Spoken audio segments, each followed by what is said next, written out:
从此以后，王菲经常溜到梁朝伟家里，用信里的钥匙开门进去打扫卫生，如同家里的女主人一样。然而梁朝伟一直没有发现，他惊奇地发现家里罐头味道变了，肥皂不知道为什么长胖了，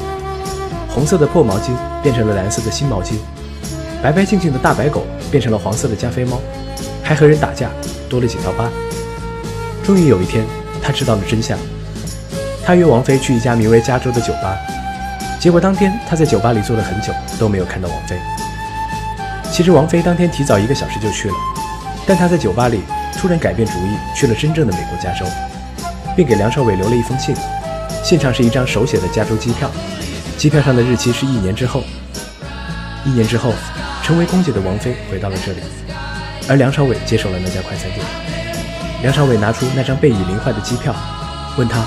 如果有人给你这样一张机票，你会不会让他上飞机？王菲欣然同意，问梁朝伟想去哪里。梁朝伟说，无所谓，你想去哪就去哪。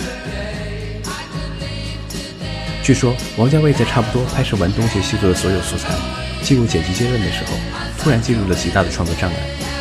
停滞的他突然花了2个月的时间，全程无阻地拍出了《重庆森林》。这个是王家卫最快的创作。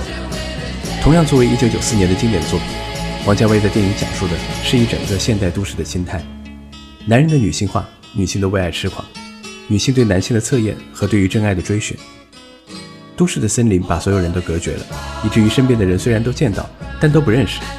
平淡的生活却让人们更加期待偶然的刺激。影片有3个主要主角，林青霞、金城武、梁朝伟，都在前任的阴影下不能自拔。前面2人他们互相遇到，经过1晚上的相识，然后彼此陌路，但梁朝伟却在王菲的拯救下成功地走出了这份阴影，最终收获了几乎让人难以置信的美好爱情。